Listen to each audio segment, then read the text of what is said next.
Finally, we are doing it. Welcome in, ladies and gentlemen. We are, It was me, Kurt. dude, don't you make me get on a plane, fly to Canada land, and I will poke you straight in that chest of yours. Quiet on set. Places, everybody. And action.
Boom. Welcome in, ladies and gentlemen. We are here in the studio. My name is Kurt. That is RK, and we are bringing you something we have been talking about for a couple episodes now, actually, on This Week in Wrestling. We are doing, you could call it the Monday Night War, and we're putting our own little spin on it because let's be honest with ourselves, RK, tons of people have broken down the Monday Night Wars between WWE, WWF at the time, and WCW, and they have broken it down the from it being 83 weeks of when WCW was on top, or whether that just be start of WCW to the demise of WCW. It's been broken down all sorts of ways, but we're taking a spin on it here, and we're gonna have some fun with it. We're doing top 10 highest rated, and then when we're done doing the highest rated episodes of each of these shows, we're gonna do the top 10 lowest rated of both of these shows as well. But we're gonna start things with the high, and we're gonna do the highest rated ones first. Yeah, well, I think this one, we're not really covering the Monday Night Wars. It just happens that No, the 10 highest rated shows from both companies were during the Monday Night Wars. As for the lowest rated episodes, well, that ain't going to be the Monday Night War because most of the lowest rated episodes for WWE came in 2019. yeah. So the graphic you see on your screen will be a little bit different once we start doing the lowest rated episodes. This just happened to work out that it was Yeah. right at the height of the Monday Night Wars. Yes, and today we are reviewing two episodes. We're reviewing WCW Nitro from January 7th, 1999, and Monday Night Raw from, I don't even have my notes pulled up, but I think it was June 6th, 1998. Or Not June even 7th. close. Not June even 7th. close. Which June, Raw? I don't know. June's. Not even close. Anyways, we'll get there. We'll get there. I definitely just read that wrong completely. But anyway, yeah, I'm looking forward to this, and we've talked about it, and we're gonna get to WCW in a second. And it's just we watched these, and what do they say every time? Nostalgia. Nostalgia is like king. Nostalgia brings people back, but also nostalgia kills in some cases. Goldberg nowadays. But besides that, before we dive into these RK, what were you looking forward to most watching back Raw is War and WCW Nitro before we even watched the first 2 episodes. Sorry, I wasn't really listening because I was looking at these dates. Yeah, just don't get ahead of yourself. It's there. It's January 4th, 1999 and June 7th, 1999. But anyways. Oh, I have my days mixed up. Anyway. What was your question? What were I you was looking not forward listening to to? you at all. Look forward to most when we dove in to this. Before we watched these first episodes, what was your expectations going to? What were you looking forward to most watching these old episodes? I mean, just reliving the era of WWE when they were at their highest point. Regardless of the 83 weeks WCW beating them in, WCW, they were close. If you actually look at the ratings, they were close. They wasn't like a landslide victory every time. Like, I mean, It wasn't WWE was in there. Was it like but NXT beating AEW every week? just during those 83 weeks, it was from 97 till late 98. And WWE was just bringing in the Attitude Era at the time, and it took time for them wrapped up. And then by the time 99 came around, Attitude was in its full flight, and you had the McMahon Stone Cold story going on nonstop for 2 years, which just carried that whole era. And yeah, you got the creation of the superstars of The Rock, all those guys, Chris Jericho, the Hardy Boys, Edge and Christian, the Dudley Boys. Like, the Attitude Era is the greatest time in wrestling. And it probably wouldn't have existed if it wasn't for WCW. So they play a huge role in that as well. That's a good point. That's a really good point, actually. Yeah, I was. I wasn't obviously watching back then. I was born in 1997, so I was born. I guess when did you know exactly what month the 83 weeks began for WCW? Off the top of your All head, I know is that the last time they beat Raw in the ratings was 3 months before the Nitro we watched here. So that would have been. I would say around September of 98. So probably early 97 was when they Okay, started. because I was born March 97, and that. So I obviously have no recollection. 82 Now, weeks, rough. Well, 83 weeks is roughly a year and a half. So early 97 to late 98. yeah. So obviously I didn't watch it. I know my dad and my uncles did because my uncle gifted me, and I'm gonna see if I can find it for one of these next episodes. He gave me a bowling ball, and it was Goldberg. It was a Goldberg bowling ball. So my first recollection of WCW, surprisingly, actually was playing the WCW video games on the Nintendo 64 cartridges. That was my first ever WCW recollection, and I was looking forward to most, surprisingly, watching these WCW episodes, just because with WWE I know a lot of what happened. I didn't obviously watch it live, but I've seen a lot of it.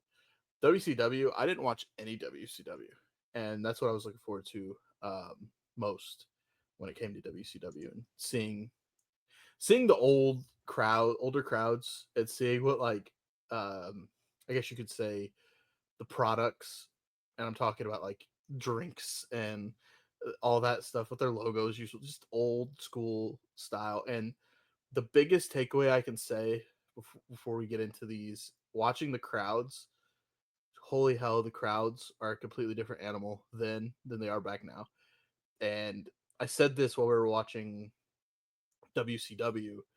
Uh, the tribalism that everybody loves to talk about in today's wrestling with WWE and AEW doesn't even compare to the tribalism that we saw in these crowds for WCW and WWF at the time. Yeah, I mean, just for a Monday night Nitro, nearly 40,000 fans. That's main pay-per-view numbers today for any wrestling company. Right. It's wild to think that 40,000 fans are showing up for a Monday night TV show and nothing, not even special. Hell, that those crowds outdrew some of their pay-per-views. Absolutely unreal. Yeah, I didn't even think of it like that. You're right. What's the most interesting is you brought it up. I got the numbers. It's Okay. June 1996 to April 1998. And then the last time they beat them in the ratings was September of 1998. Okay. So yeah, I mean, I But was the 83 weeks happened from June 96 to April 1998. You got to remember those numbers were also drawn off of when they only went head to head. They didn't always go head to head because Raw was pre-taping a lot of their shows at the time. Oh, we're about to dive into WCW Nitro, and yeah, yeah. So Um, they didn't count it as a ratings beating if they weren't live head to head. I want to check something because I may have messed up my notes at the top of this. Just give me 2 seconds here. I mean, should could always check over these things before we start.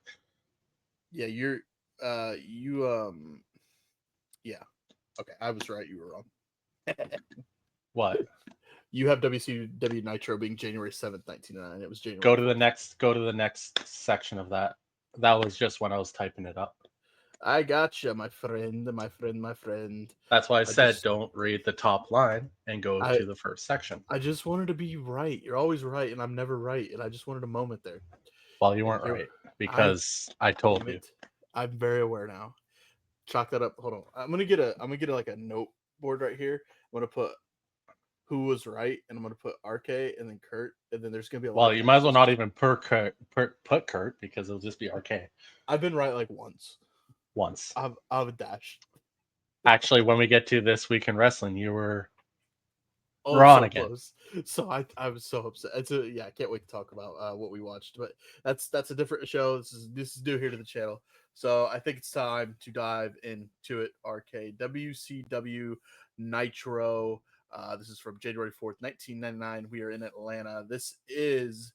We're watching the top 10 highest rated episodes of WCW Nitro and WWE Monday Night Raw. Luckily for us, they all came during the Monday Night Wars, as we talked about.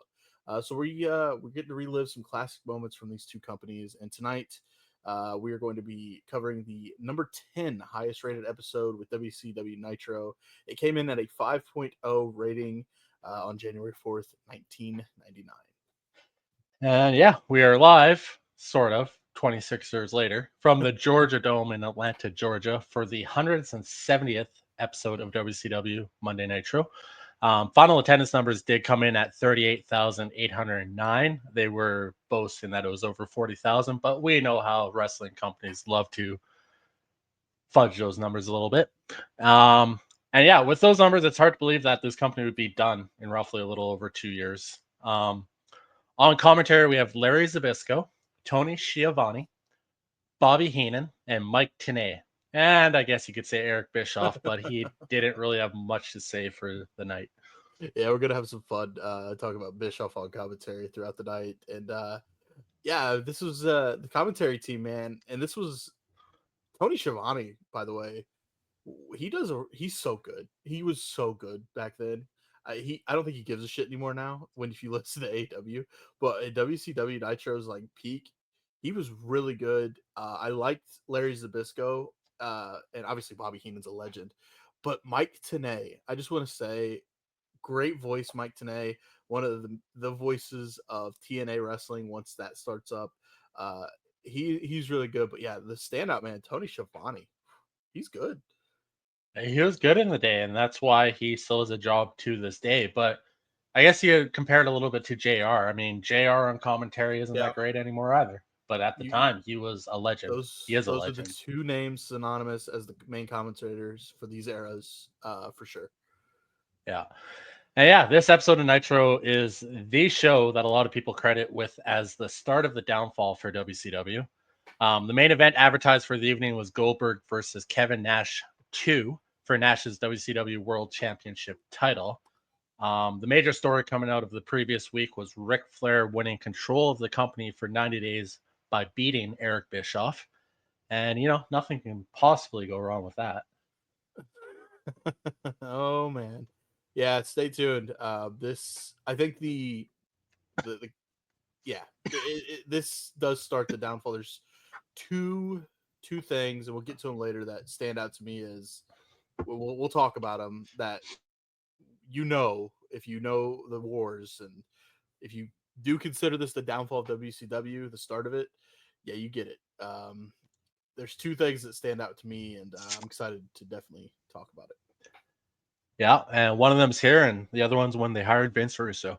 And with that, let's get to it. Yeah, so we kick things off with a recap of Goldberg and Kevin Nash from Starrcade. This is when Scott Hall brought out that little taser and tased Goldberg, and Kevin Nash retained the world title. And but we're gonna get a rematch tonight, as RK said. That was the main billing here. And just to add, Goldberg is, of course, an Atlanta, Georgia legend, so the crowd was really hot here for Goldberg. We get welcome to the show by Shivani, Larry Zbysko, Mike Tenay, and the Nitro Girls. This was real quick. Any comments on the Nitro Girls, and just not them in particular, but the way they did this, just having like cheerleaders, pretty. It's different. It's not different. It's the old times. It was Sex just cool. sells. Yeah, 100%. 100%. We'll talk about Monday Night Raw too. Sex sells on that one as well, kind of. Yeah, and then there's a massive Nitro party going on up in the suite with the grand prize winner. So shout out to Howard.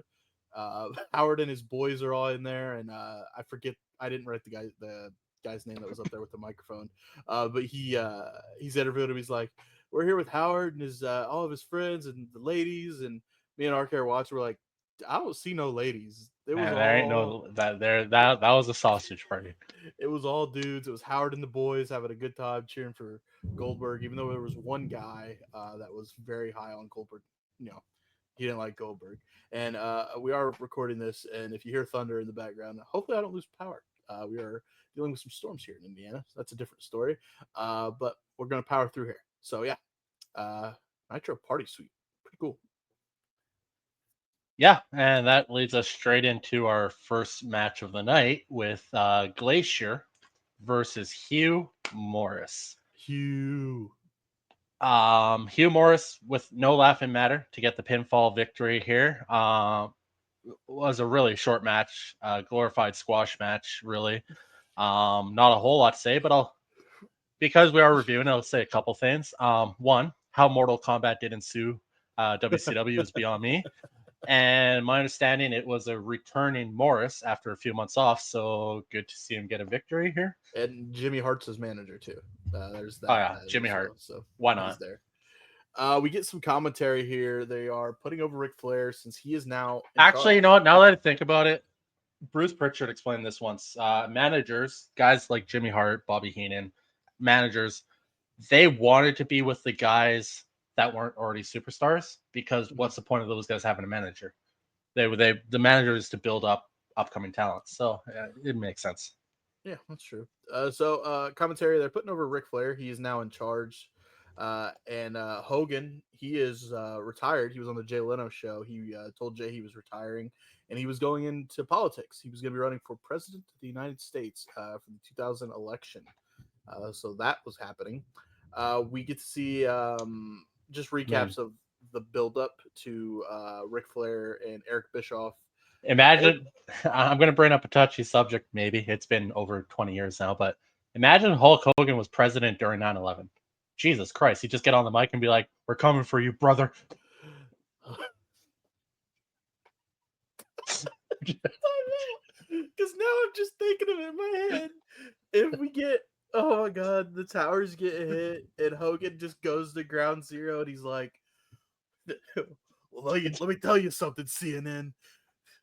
We're coming for you, Al Qaeda, and we're going to take you down, and we're going to send our best, the very best. And let me tell you something. I'm going to go over there, and I'm going to put these pythons on all of you. Saddam Hussein, brother, I'm coming for you. Yeah, no, that would have been horrible.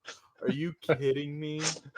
Listen, people can make fun of like Donald Trump being president and the celebrity aspect of him being president, blah, blah, blah. Hulk Hogan as president of the United States? That doesn't work for me, brother. Literally, he's like trying to sign deals with other countries, and it doesn't work for him, and he just hits them with the line, "It's not gonna work for me, brother. I'm sorry. We're gonna have to put a 30% tariff on your candy ass or something. I don't know. No, Hulk Hogan as president would have been the absolute worst. Honestly, if he was president when we got attacked on 9/11, the United States would probably not be the United States anymore. Shit would have hit the fan. Even worse. Oh my god. Thank God he He- wins the world title and he's he's just out of the press conference and he comes out to "I'm a real American." oh my god, he's got a fucking walkout song for all of his presidential addresses. The TV fucking does the buzz, and you just hear "I am a real American." Oh And everybody's god. like, "Oh shit, Hogan's about to get on national television and tell us what the fuck's going on in this country. This right here is what we need, baby." Oh god, that never happened. Oh man. So we're getting recaps. So Eric Bischoff had beat Ric Flair before to hold on to his position. We get shots of the NWO in a limousine celebrating with him.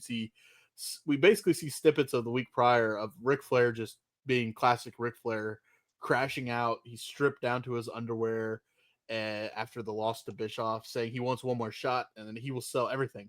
All he has, if Eric can beat him one more time, he'll give up everything. He's putting it all Oh, on and the he line here. committed a federal crime on TV as well Which one was that? when he ripped up the $100 bills. Oh yeah, he did a couple of them. It's so we get a full wrap of Bishop. We see Bishop warming up and all that, and then we find out that Ric Flair may have been poisoned in his first match with Eric Bischoff. We get the shenanigans from the match, the second match between the two of NWO and the Horsemen interfering. Randy Savage is part of the NWO here, but he does turn on the NWO, and Ric Flair wins, and that is why he is now the majority owner. I think you said 90 days he will be running the ship for WCW. We get the good old classic WCW intro, and I told RK this. I kind of miss the intros to shows, the show intros. That's why we have an intro.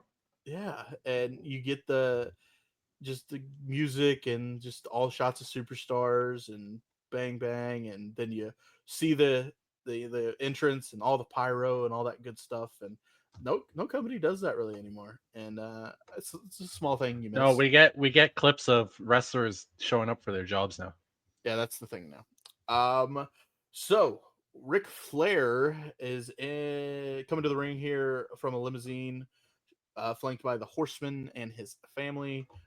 We went back and forth on this. We came to the conclusion that Charlotte Flair was there. That was Charlotte, and let me I'm just like tell you, 98% sure, yeah, but Charlotte she was as Flair. tall as Ric Flair at the age of 12, which is, I mean, she's Yeah, tall now, but that seems wild because she's not that she tall. and just to say, she did not want to be there at Ooh. all. She did not look happy. So the Somebody should crowd, tell her chewing gum on TV is not a good look. yeah, the crowd is over, of course, for the Nature Boy. He is now the leader of WCW. He is running the ship. He runs down Bischoff for just destroying WCW for the last 5 years. He calls him out, come talk to him. Go ahead, Bischoff, come out and talk to the president of WCW. Eric does come out, and he is booed relentlessly. No music for Bischoff as he comes out. Rick says, he should tell him to go get his last paycheck, but instead, you're going to be working for Tony Schiavone on commentary. So he sends Eric Bischoff to the commentary table, and then we get a video of Eric Bischoff firing referee Randy Anderson. We get a whole story here. Randy Anderson battling cancer, and his kid begging Eric Bischoff to let him keep his job, and just a So moment of fucking heel. it was like, So fucking heel. whoa, please, Mr. Bischoff, and Eric's like, nah. So that referee Randy Anderson is in the ring now, and Ric Flair gives him his job back, double the salary. He thanks a whole lot of people, of course. He includes Randy Savage. He says, "We never seen eye to eye, Randy, but basically you're good in my book." And then he starts booking some matches here. He books himself in a handicap match against Kurt Hennig and Barry Windham for the next pay-per-view, sold out. But David Flair steps up and he wants to tag team with his father. Rick says no, but Arn Anderson, the enforcer, steps in and he says, "Let the kid go." So David Flair is in. It'll be David Flair, Ric Flair taking on Barry Windham and Kurt Hennig of the NWO at Sold Out. Yeah, that all happened. Second match of the night, Booker T versus Emery Hale. This was the first actual squash match of the night, but as I already said, the first one was a glorified squash match, and most of the matches throughout the rest of the night are glorified squash matches. Booker T wins via pinfall in less than 90 seconds after the side kick sets up the top rope missile drop kick. The better story here, though, is Tony Schiavone poking at Eric Bischoff, telling him to jump in at any time, Eric. Dude, every match, every segment of Tony Schiavone, Larry Zbyszko, or Bobby Heenan just talking, and throughout the matches, they're calling the match, and they're just like, Bischoff, you got anything to add to this? You got anything to say? Zbyszko's like, what did he say? Did he say anything? He's like, no, he didn't say anything. Whoa, it is storming outside here, didn't he? Up next, we get more Nitro girls. And we see commentary with Bischoff just feet up, disinterested, nothing to say on commentary, leading to these next matches here. Yeah, and then we get two back-to-back matches here. We got the third match of the night, Norman Smiley versus Chavo Guerrero Jr. Hell yeah. This match wasn't good. Chavo botches. Well, this was the finish, which was just whatever. Chavo botches a springboard and then goes on to slightly botch a roll up for a 2 count. He does get to the sunset finish eventually for the pinfall. I'm seeing a trend here though already. 3 matches in, a lot of matches on Nitro in the first hour, but no real substance. Post match, Norman Smiley beats up Chavo and Pepe, teasing a heel turn, I think, because maybe why would he beat them up as a babyface? So yeah. I guess I think he did turn heel at some point. I'm not really sure, but I mean that's the only takeaway I could take from it is that has to be a heel turn. Fourth match, Chris Benoit versus Horace Hogan. The fucking legend, Horace fucking Hogan, baby. Legend, absolute legend. Just wait till later in his career when he's dressed like Stone Cold Steve Austin. Yeah. Chris Benoit comes away with the win here via submission with the cross-face crippler. Yeah, I cringed watching Benoit hit his swan dive headbutt because of, well, we know why. It's hard to watch anything with Benoit today, knowing the path that he ended up walking down, but it's unfortunate because at the time he was a good wrestler, but just I think it's hard to watch anything with him, especially with the head like two times that match he took the headbutt's just ridiculous to begin with, but he also smashed his head off the Horace's head and then into the railing. That's it's just wild. Yeah, I think Paul Heyman said it best. Yeah, or didn't he say something along the lines of fantastic wrestler, horrible person, just a horrible man. I agree with you. Hard to watch. And the worst part was, I mean, this is why we don't do unprotected headshots anymore. AEW is because CTE is a real thing. Mm-hmm. Like it's not just Benoit who went off the rails with it. Football players, if you watched the movie Concussion with Will Smith, CTE football players, there's a lot of football players that went down the same path Benoit ended up going down. It was a horrible thing, and now that we know more about it, that's why we don't have those spots anymore. But AEW seems to think it's all right to still do it. Mm-hmm. Alrighty, we are seeing in the back here, and Goldberg has arrived, but he doesn't arrive for long because he's getting arrested. There is a warrant out for him. He cuts just a really bad. Goldberg has never been a good promo, and it showed here. Jeff, the cop, is the one he's really talking to here. They cuff him. Goldberg knows him, right? Yeah, he knows him. He knows him. Jeff, I know you know me. I know you. So they cuff him and they're getting him out of here. They get him in the car. Kevin Nash runs out because he's pissed. He's like, I got a damn match with him later, dude. What are you doing? We see Hulk Hogan and he's laughing. And he says, as a politician, he's in his political role here. All of us should do time if we're guilty of crimes, and he's guilty. He is guilty. He's laughing. You made the point. You were like, he's got the Liv Morgan fake laugh going on here, laughing about. And as he's walking to the back, we'll get into it more here in a minute. Miss Elizabeth is talking to police officers as he's headed into the arena. Yeah, and that leads us into our fifth match tonight. A lot of matches a lot of short matches because there's also a lot of talking. Um, You're telling me. just a lot of matches, and that led to a lot of watered down, not great matches. There is something to be said, quality over quantity. But yeah, fifth match tonight: Perry Saturn versus Chris Jericho. Chris Jericho wins via DQ after he pulled the ref in front of a diving Saturn, which results in a ref bump. A low blow by Jericho and a lion salt sets up the walls of Jericho, but the ref calls the match before he can turn it over. The DQ being called here was weird because just before that, Jericho accidentally hit the ref too. I guess at the time there had been a thing of corrupt referees in Jericho matches lately, and that is what led to this finish. But come on, the way they pulled it off here didn't make any sense whatsoever because Jericho touched the ref first. Mm-hmm. A lot of people at the time were upset that Jericho was also was still going over in matches with the knowledge that he was on his way out of WCW at the end of his contract that year as well. So Yeah, we're really close actually to him. Doesn't he half a debut year. in he debuts in 2000 in WWE? No, it debuted in '99, I think. I just The remember whole Y2J. the countdown Yeah, clock they being they never 2000. they did it before Yeah. Y2K. I just want to say Chris Jericho, we were talking about peak or what were we, prime Jericho, and I made the comment that Chris August 9th, Jericho, 1999, 7 so months after this. it's coming soon. The thing with Chris Jericho is you asked, was this prime Chris Jericho? And my comment about this is Chris Jericho himself, he's been in his prime, but you have to look at Chris Jericho of his gimmick. When did the gimmick hit its prime? Because that dude, he's so good, so fucking good with his gimmicks, and we learn more about this referee situation later in the show. But any gimmick Jericho's done, he's been able to get it to a peak always, and it's a high, and the fans love it or they hate it. But just he's so good. It makes me want to ask, what can you think of your favorite Jericho gimmick that he's ever had? Y2J. The Y2J era. Yeah, I mean that Yeah. that I will say that was probably peak Jericho. Y2J era Jericho. One that always comes to mind, man, is the list of Jericho though.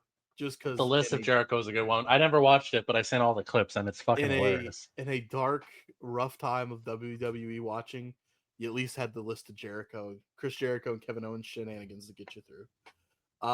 We got Goldberg. He is in the police precinct, which is across the street from the arena. He is That's under arrest. important. It's very important. He is under arrest for aggravated stalking, and he's being charged by Miss Elizabeth. Goldberg is yelling at these cops, saying, "You can do your job, but I didn't do it, Jeff. Jeff, you know me. I don't know if you know this, but Jeff knows Goldberg." I think they know each other. Dude, he said it so many times. Get your Nitro Girls calendar. It's out right now. Go ahead and order one. I looked it up on eBay. You can get old Nitro Girls calendars if you wanted one, just for the funsies. We have the internet, Kurt. You got the eBay. We got No, Jimmy. it's not what I was referencing at all. But anyways, continue. No, I got what you were referencing. You're right. You're totally right. We do have the internet. I wasn't looking at the Nitro Girls calendar or something like that. I was looking at it more as a nostalgia piece. Oh yeah, sure you were. We got Jimmy on the mic. He's back up there in the Nitro suite for the Nitro party with the boys and Howard. No ladies, but I do see a lady here. Maybe it's his mom. Wasn't entirely sure, but I did see one lady up there with all the boys. So we keep it moving here with Miss Elizabeth Schoenby talking to the detectives about Goldberg, saying he follows her everywhere she goes. He's there at the gym, in the hallways, the hotel, and she just can't take it anymore. Um, Up next is an LWO segment with Eddie Guerrero, and we were very confused. I didn't know what was. It was a cool segment.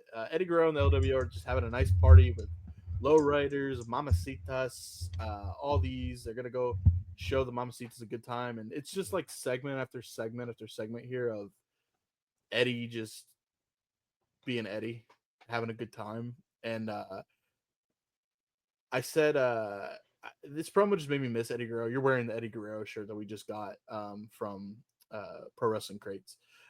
Eddie Guerrero, man, I miss Eddie. Eddie was good. Eddie was so damn good. But in this segment, he's saying he's on top of the Latino world order. He's on top of the Latino world, actually. But you see hints of a few members. They're not liking how Eddie is changing because of this power. But at the end of all this segment, Eddie just tells everyone that you're going to respect the LWO. And yeah, it was just a lot of. It was like a little bit of a segment in this whole segment, a cut to a different part of the house, to cards, to this, that, and the other, and it really didn't make much sense to me. Yeah, I think at this time in WCW, a lot of their promos were not making a lot of sense. Mhm. It's just, yeah, it just really random shit. No real build to any story, just a segment. I guess there's undertones of story, but nothing. You got to think about it. Mhm. That leads us into the sixth match of the night. I'm already getting tired from all these matches. Billy Kidman and Rey Mysterio Jr. versus Psychosis and Juventud Guerrera. Juventud, Um, Juventud, Juventud, Juventud Guerrera. Juventud. Brian Keywords. Psychosis and Juventud Guerrera win here after Kidman's missile drop kick accidentally takes out Ray, allowing Psychosis to hit his guillotine leg drop for the pinfall. This was a fun match that you would expect from these competitors because they're all, high flying guys. Billy Kidman, man, that guy could wrestle. But yeah, this was an apparent tornado tag match rules, which was a combination of confusing and unnecessary. The refs and the wrestlers didn't seem to know it was under those rules, but Tony Schiavone mentioned it multiple times that it was. So I don't really know what was going on there. Yeah, it was very just confusing throughout that entire match there. Real quick, we can take a quick pause. I got a important phone call that just came through, so just 1 second here, and we'll be right back. More of the Goldberg situation with the police and this story that's going to take us all the way to the main event. We'll be right back with episode 1 of the breakdowns of the highest rated episodes of WCW's Monday Nitro and Monday Night Raw. Alrighty, welcome back. Break it down at WCW Nitro here. Um, Leading forward from that Billy Kidman, Rey Mysterio Jr., Juventud, and Psychosis match with the absolute highest confusion. Um, but yeah, tornado tag rules. I don't know what their tornado definition of tornado tag rules was in WCW, but I don't think they knew, to be fair. But we'll keep it pushing here with the detectives and Goldberg again. They tell Elizabeth's side of the story to Goldberg, and Goldberg again says, "Jeff, you know me. We work the same arenas. We stay in the same hotels booked by the agencies here. And guess what, Jeff? You know me. You know I own the gyms around here. She works out in the gyms that I own. So we're starting to unravel this story between what's up with Goldberg here. If you know, you know. Obviously, it's a big issue here. We get Kevin Nash. He comes out. I just want to say the NWO Wolfpack theme song is so fucking good. I love the Wolfpack theme. Um, Kevin Nash says that Starcade Goldberg got screwed over, and he says the stuff with Elizabeth is all made up, and the man behind it is Hulk Hogan. So Ric Flair, you're in charge. You give me Hogan tonight. Flair comes out and says if Goldberg can't make it back, Hogan, your ass is getting big, sexy tonight in the main event for the world title. So setting the stage for the main event if Goldberg cannot make it. The detectives again are shown with Miss Elizabeth. She has to recite the story that she's already told, kind of. It changes a little bit here. The first time she said Goldberg was behind her at the water fountain. This time she says she was getting a Pepsi out of the Coke machine, if I'm not mistaken. Um, and they want to know if Goldberg says anything to her in these moments. Stops and she does the. She's the victim here, and she wants him locked up immediately. Hulk Hogan here comes out to a chorus of boos, and he says it's obvious that the wrestling world still revolves around Hulk Hogan. He was going to come out here and tell the fans tonight goodbye and announce his vice presidential pick for the 2000 election, but instead he is sick to his stomach because of that sexual deviant Goldberg, and he's sick because Kevin Nash is spreading rumors that Hogan is retiring because he's scared of Big Sexy. He says he guesses he owes his fans one more match tonight, and he says to the Wolfpack, "After tonight, you could call me the world heavyweight champion, the big bad Hollywood wolf, Hulk Hogan, booed the entire segment here, by the way. And I wonder if the fans at this point were like, are we really not getting Goldberg? Or did they maybe expect, Goldberg will come? Couldn't really tell, but you will get there where the fans are like, wait, we're actually not going to have Goldberg in the main event? There's a reason why this episode was the start of the downfall. Okay. Oh, yeah. So in this moment, we're going to commercial here, but Tony Schiavone tells the audience that's watching, don't change the channel to the competition because we have learned that Mick Foley is going to win the world title. For those of you that don't know, Raw was in the can here and they were pre-recorded. Mick Foley ends up winning the world title from The Rock that night. And when Schiavone told the viewers this, fans switched the channel. This is another point that I add towards the downfall of WCW, telling fans that Mick Foley, who is over as hell at this time period with fans in general, is going to win the world title. So they wanted to see that. They switched the channel. Crazy. Why would you do that? Well, they thought that they were doing something clever, but it backfired drastically on them. Yes, it did. Yes, it did. Chris Did Jericho you know showed... the reason why Mick Foley actually won the title that night, though? No. Because Stone Cold refused to put Triple H over, so he would lose the title to Mankind, and then Triple H beat Mankind like almost the day after to win the title. I thought The Rock was the champion. No. So maybe Foley beat Stone Cold? I thought Stone Cold Yeah. dropped the title to The Rock. I thought it was The Rock that Mankind beat for the world title. Or Foley. Pretty sure it was Stone Cold. Or it might have been The Rock that didn't want to put Triple H over. But I know that the reason that it happened was they didn't want to put Triple H over. Interesting. Chris Jericho is shown. He's talking to the referee from the match earlier in this. It's a pre-recorded segment before the match even happened. It shows Jericho telling the referee how great he is and how good he is at following the rules, and no other refs are like him. And he tells him that no wrestler should touch the refs, and if they do, they should DQ that person immediately because they know the rules inside and out. So this is going back to the weird ending of that Jericho match. Jericho just colluding with the referees to kind of get him on his good side here. And yeah, that leads to the next match. Before that match, Steiner cuts a good old promo before his match. And he asks the ladies if they want to have a real man and leave their fat redneck husbands at home. They can take his hand and he'll take you to Loveland. Holla if you hear me. He then kind of shoots on WCW for censoring him, and he is now out of control. So K-Dog, you could come out here. You could go get you some from Big Papa Pump. You looking up that who Foley beat? Yeah, it was The Rock. But yeah, Triple H beat Mankind almost the next night. So Right. So maybe it was The Rock. Or Stone Cold still, and he dropped it to The Rock.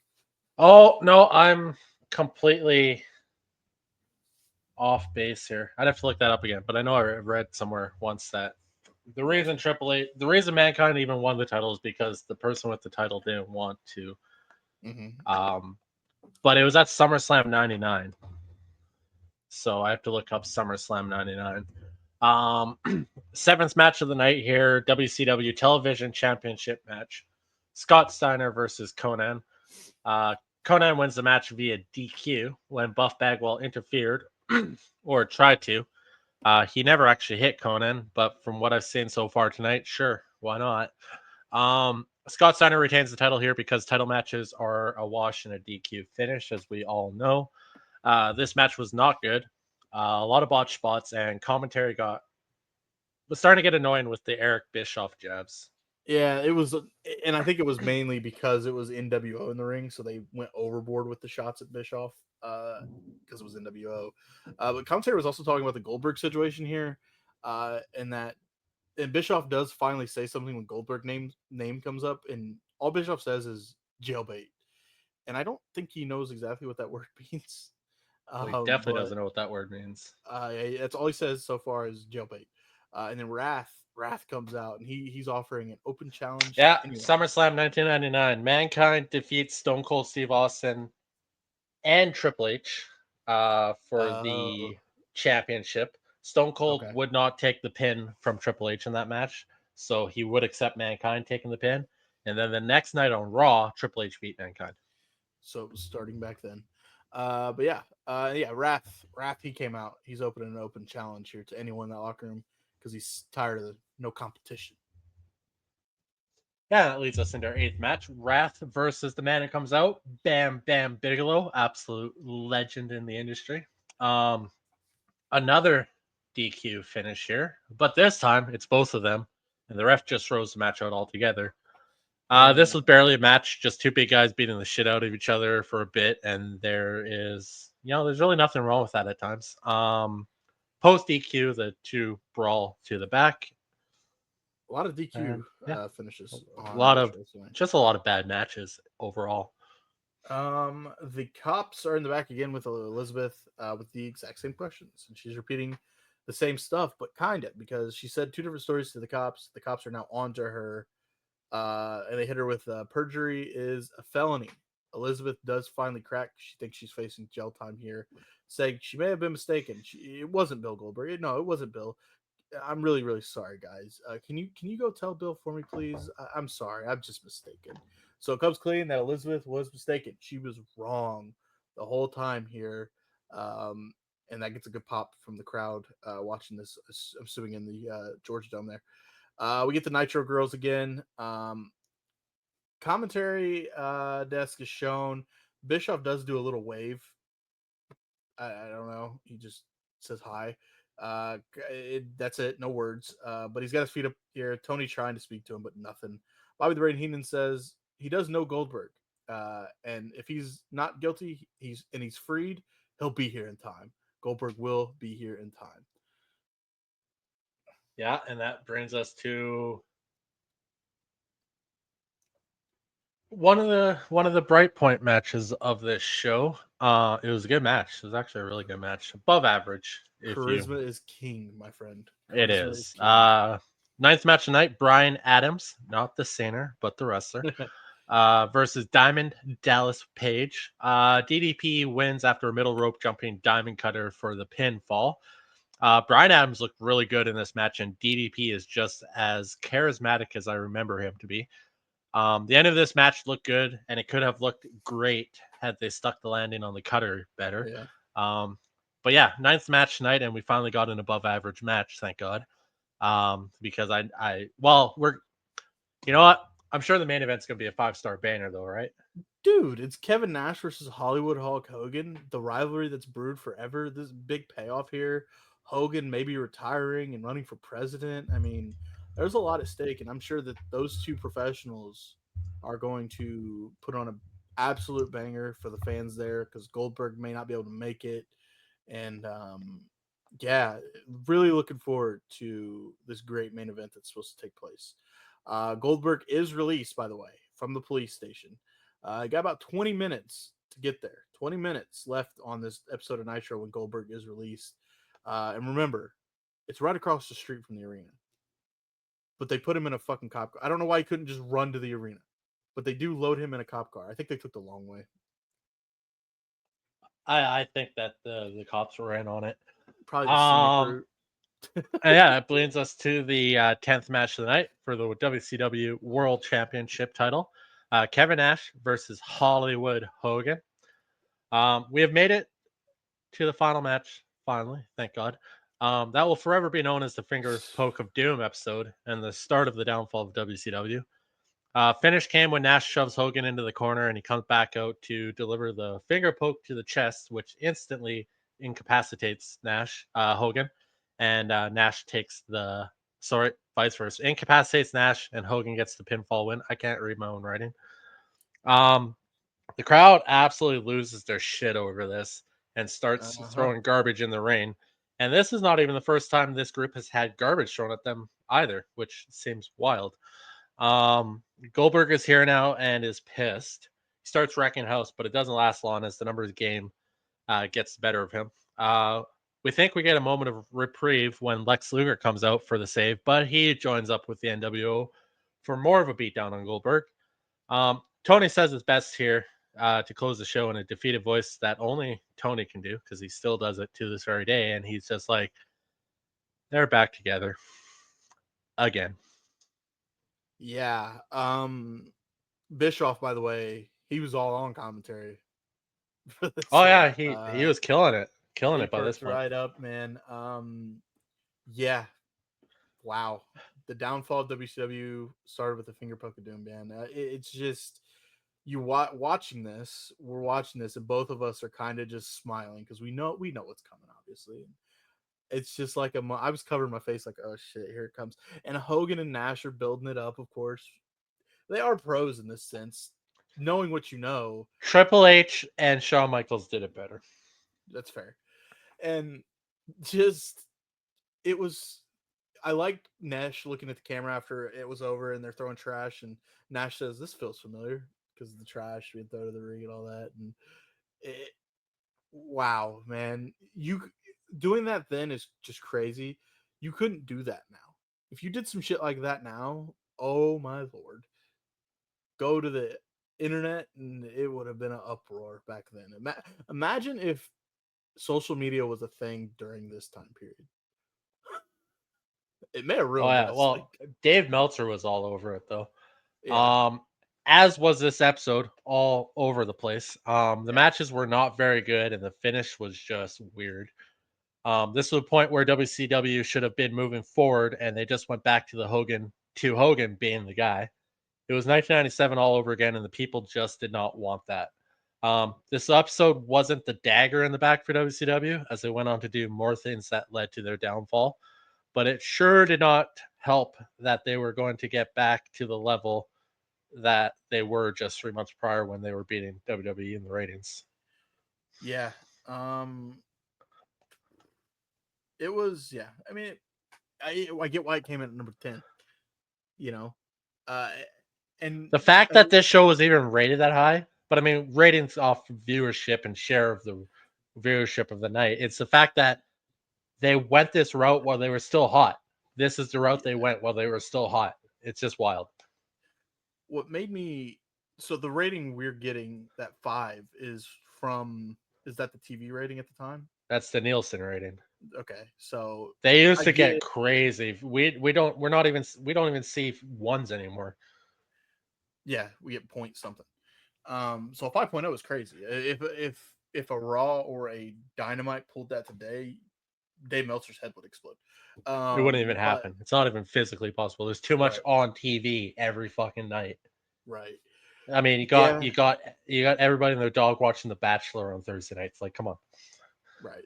So yeah, I mean I get why it was a 5.0 because there was the hype building towards, okay, Flair's running WCW now, Bischoff's out. Goldberg's in the main event against Kevin Nash, and then it all just starts to unravel throughout the episode. That's why it's looked down on as the downfall of WCW because, whew, um, Well, because they I'm were still excited. hot and they went with this route. Yeah, And I am then, you excited, know, Eric Bischoff gets fired. They bring in Vince Russo. Eric Bischoff comes back. It's just a big fucking shit show from here on out. and we're probably going to talk about this a lot once we get through these episodes. You said it a couple times, so everybody was just in the NWO, huh?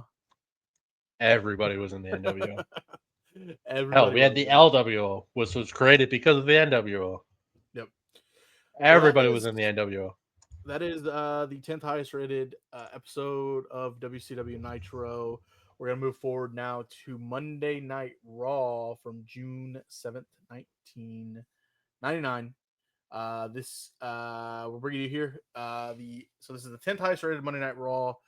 They pulled in a 6.65. They're already off to a hotter start than WCW at that number 10 spot. So let's just get this over with now. WCW never comes close to WWE in all-time ratings, with WCW's highest rated show being just a 6.0. I know they beat them for 83 straight weeks, but for now we're talking about the highest rated episode ever. So I don't want to have confusion here. This isn't what episode. We're not matching the episodes up here. We're just the highest rated. We'll get to that episode in 10 weeks, but for now, let's see what's in store for WWE at the number 10 spot. Way to bury WCW right off the hop there, Kurt. Anyways, we are live 26 years ago from the Fleet Center in Boston, Massachusetts. We have Jim Ross and Jerry Lawler on commentary, and I gotta say that brought me right back to my childhood. Right in the heart, bro. Right there, dude. Just hearing JR. Puppies. That too. We were just a few weeks removed from The Undertaker beating Steve Austin for the title, with a little help from both Shane and Vince McMahon. If you remember anything about the timeline, the night that Undertaker beat Steve Austin for the title was the night that Owen Hart tragically fell to his death. Yes, it was. We have a match scheduled between The Rock and Triple H tonight. No surprise here. It's 1999. Who else is going to feud? I didn't recognize this episode right off the hop as it has been a long time, but as the show went on, I remembered some of the moments quite vividly. Yeah.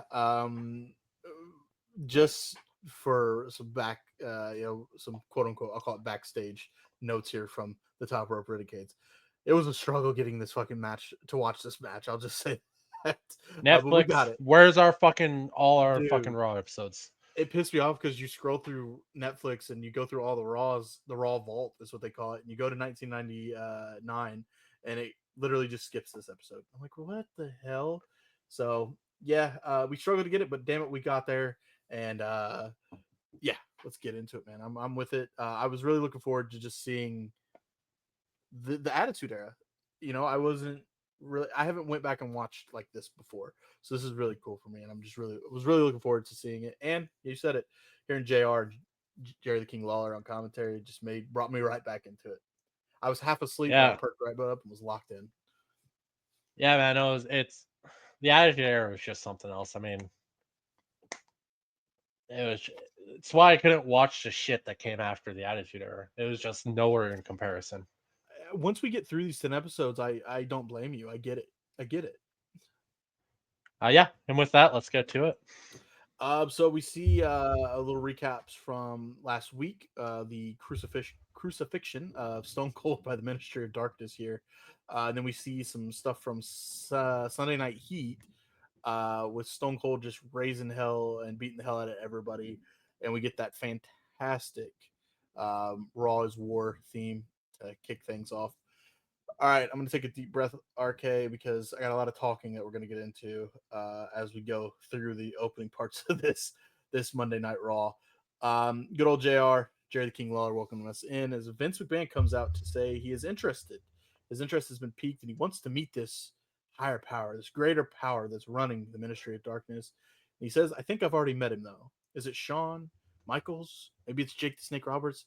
Or is it his own family? Tonight he will face them in a no holds barred match tonight, and he thinks he knows exactly who it is, and he says it's Shane McMahon. So he wants to face Shane in a no holds barred match, and he's putting 50%, his 50% of the WWF versus Shane's 50% of the WWF. Winner takes all, and here comes Shane. We get the good old No Chance in Hell theme song. He accepts Vince's offer. He assures that he is not the greater power, but he will bring out the Undertaker and the corporate ministry, and they will reveal the higher power later in this episode. We do get the rundown of all the matches tonight. We see Stone Cold talking to someone in a limo. This is where I need to take a deep breath.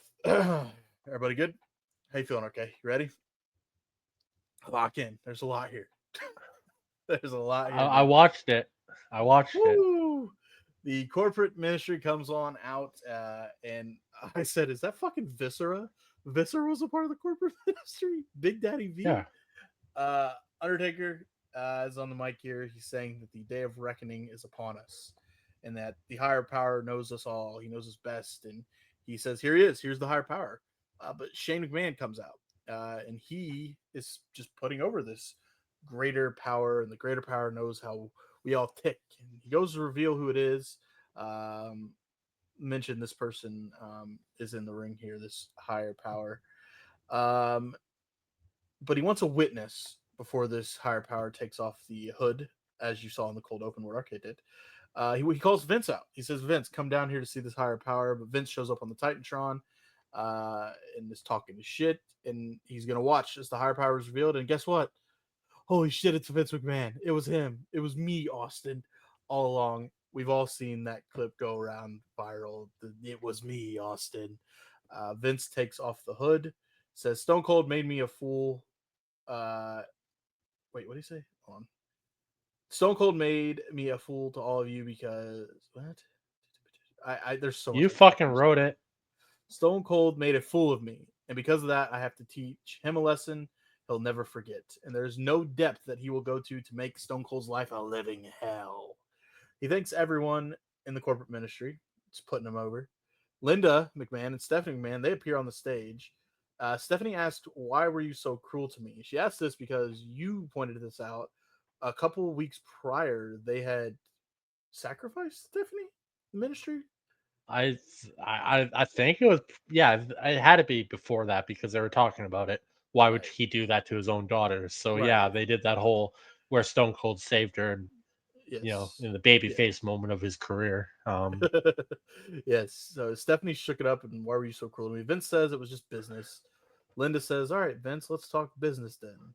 Vince says, "Well, hold on, I love you." Linda says, "Oh, I love you too, but in your own words, love has no hand in business." She says, "Let's correct some lies here that you and Shane control 50%, but nah, four of us. McMahon's own four equal shares."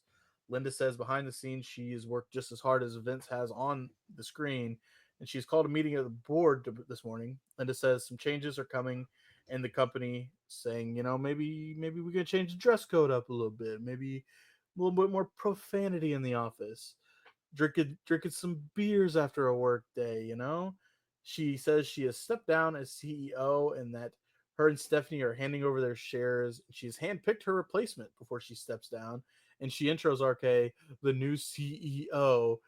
It's Mercedes Monet, CEO, CEO, CEO. That's not funny. It's Stone Cold is now the majority owner. He's got Stephanie and Linda's shares, so he's 50% there. Uh, he comes out. He's got on a tie and his Stone Cold shirt. He's got clipboard with him too. He takes off this tie and he runs down his lists. He takes off the tie. He flips Vince McMahon the bird. He says Stone Cold will make sure that this transition will be smooth. He cracks a beer and he's getting down to business here. He says he's gonna take back his world title at some point. So be ready for that. He says next, at the next pay per view, King of the Ring Stone Cold will be in a handicap match. He's going to take on Vince McMahon and Shane. Vince says, "You're on, pal. You're on." Next, oh yeah, he books Shane in a handicap match against Kane and X Pac. Shane, his face. I said this, and we'll talk about it in a bit. Shane was pretty good at facial expressions. Vince McMahon, he sold it with his facial expressions on everything throughout this. Um, Next on his list, Triple H, you're having a cast match tonight. Since The Rock's arm is in a cast, you're going to be in a cast too, and we're going to put a leg cast on you. You're going to face The Rock.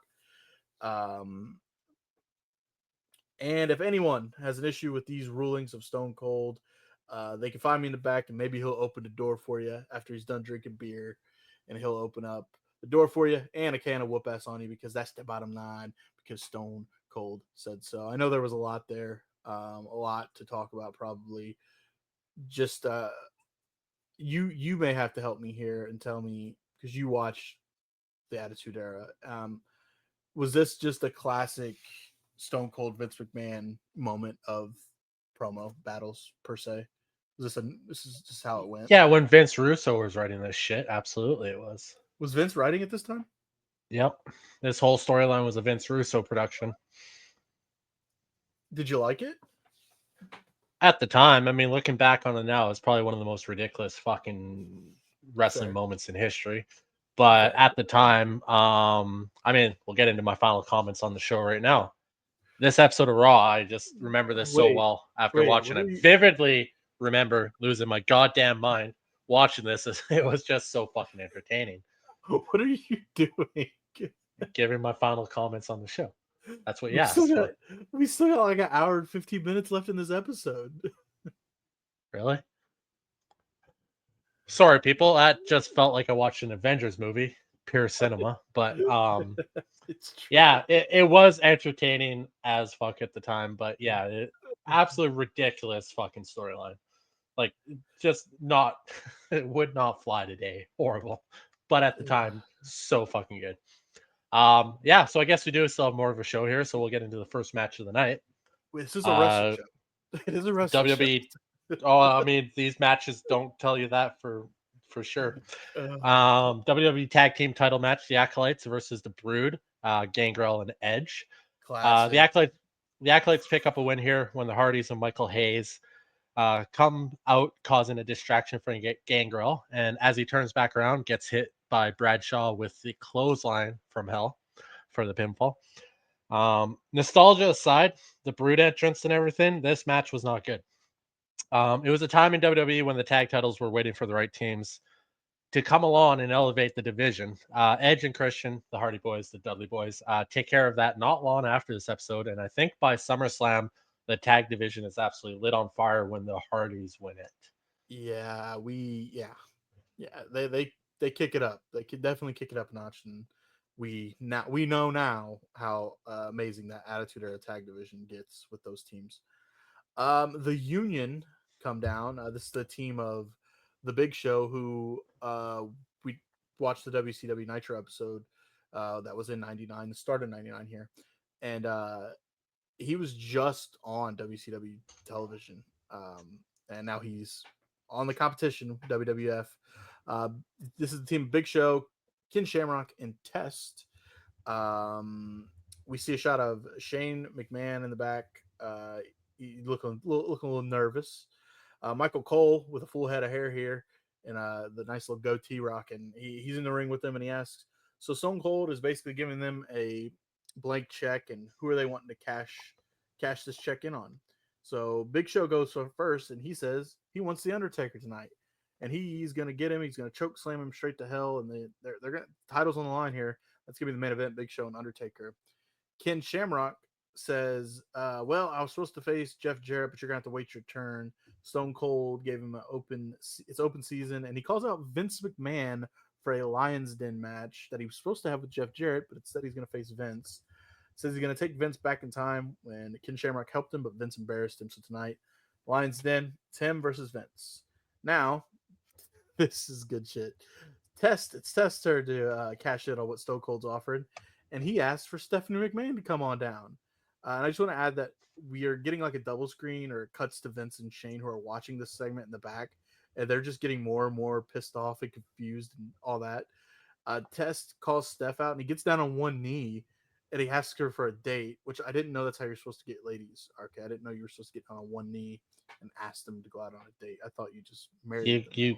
You could learn something from him, apparently. I've been doing it wrong the whole time. He asked Stephanie to go on a date. We cut to Vince and Shane, who are absolutely losing their shit when she says yes. They are just screaming. It made me think of Michael Cole's no segment. Yeah, Shane and Vince losing their mind because Vince doesn't want Stephanie McMahon dating a wrestler. RK, did you hear that? Stephanie can't be dating wrestlers, all right? Vince doesn't want that. Well, she was already dating Triple H at this point anyway, so. Was she?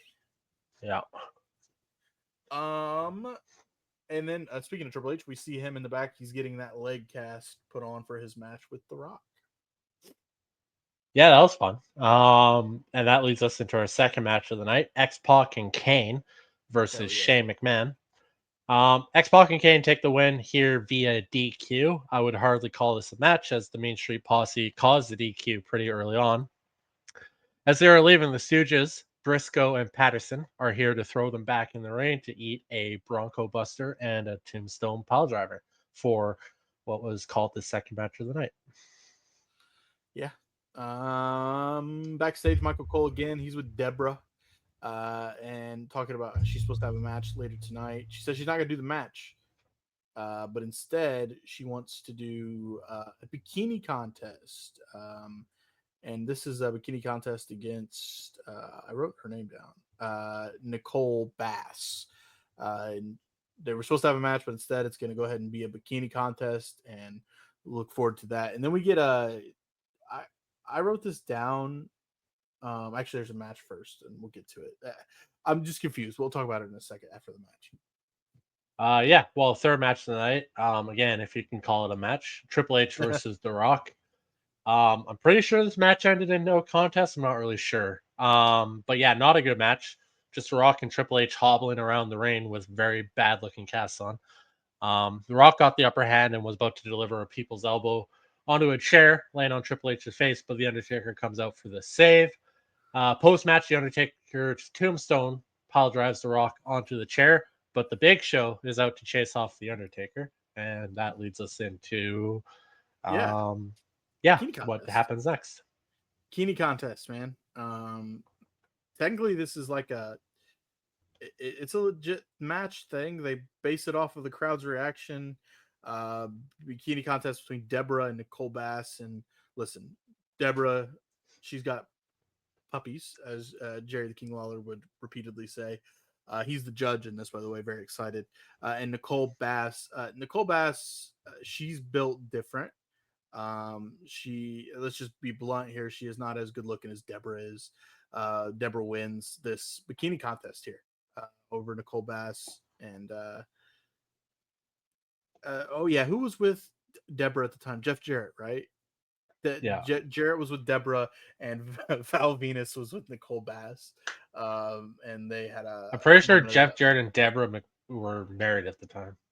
Oh, interesting. I want to know that. There's some stuff I didn't know. The only thing I remember with Jeff Jarrett, his relationships was the issues with Kurt Angle and Karen Angle and all that and whatnot. And then we get a GTV segment. I don't. This is where I was kind of getting ahead of myself a second ago. I don't know what this was. GTV segment, RK. Do you know anything about that? Yeah, it was Goldust. It was the way that they were going. The very first one that was Uh, released was GDTV, and then they just dropped it GTV, and then they just aired some more episodes of it, and then they just let it fade into obscurity and went a different route with Goldust, which I think at the time, when he did come back, he did the stuttering gimmick and the crazy uh-huh. Goldust gimmick.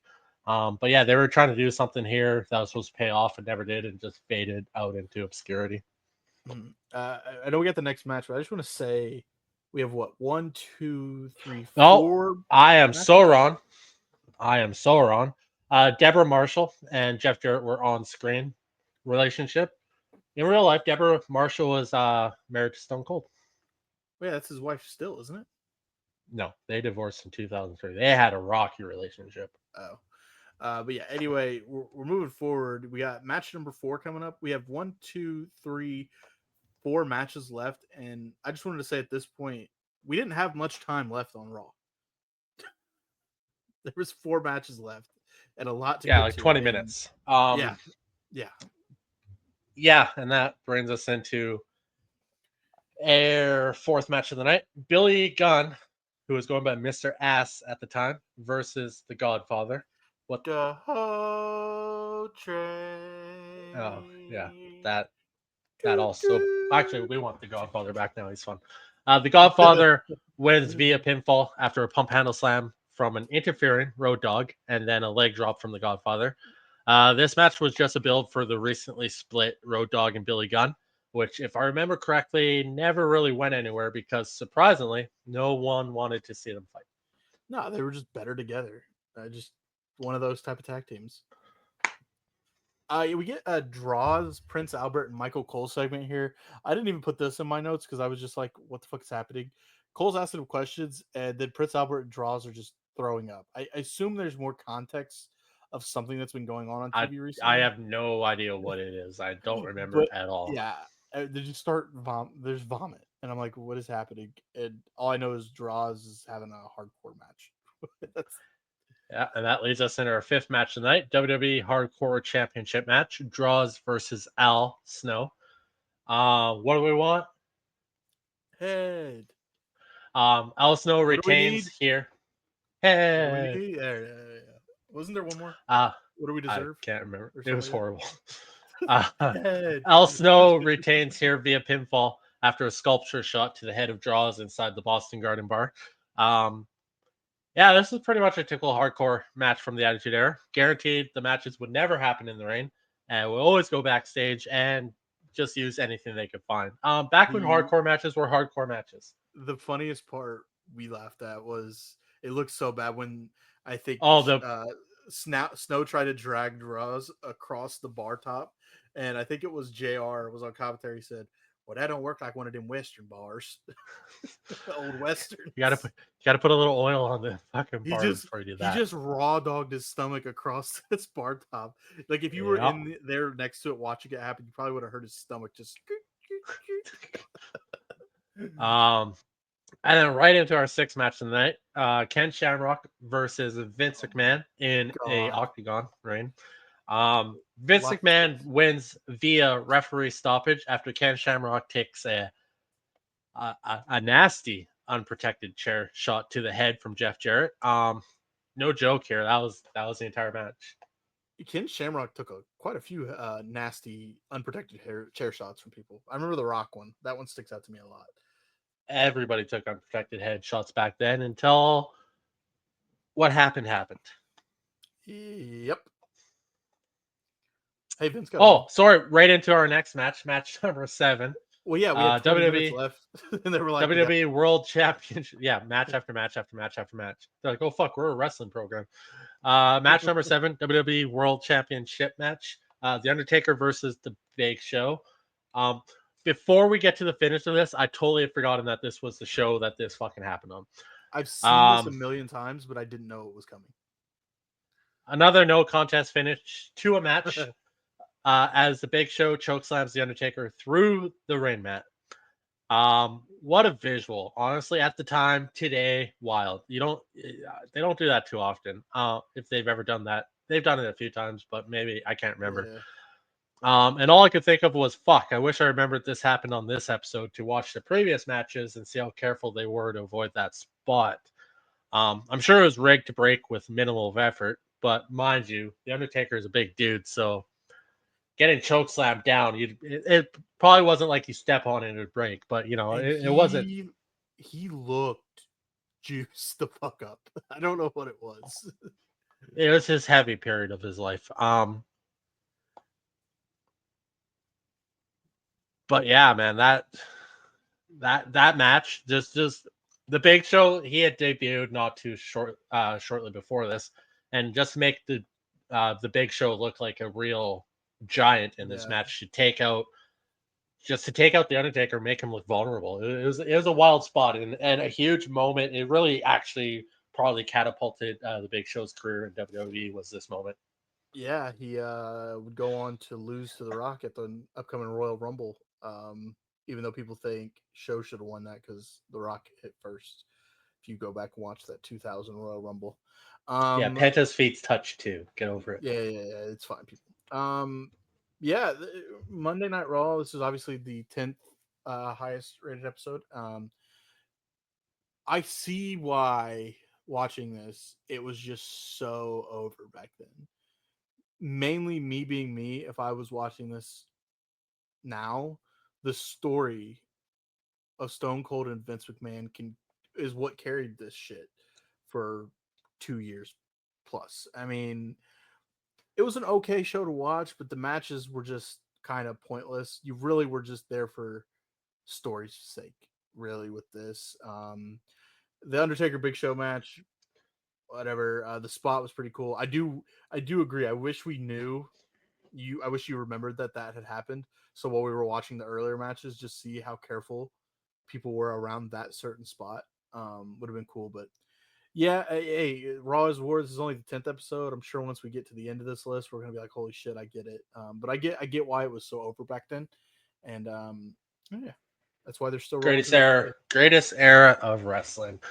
Yeah, like I said not too long ago, if you were watching this show for wrestling, you probably would have been better off watching Nitro that night. Now, if you were watching this for drama, pure fucking cinema. Yeah, This show was all storyline, and it made the show fly by. Looking back at it, like I already said, the higher power reveal was definitely a Vince Russo production. But at yes. the time, it was just so much fun to watch, and honestly, it still is.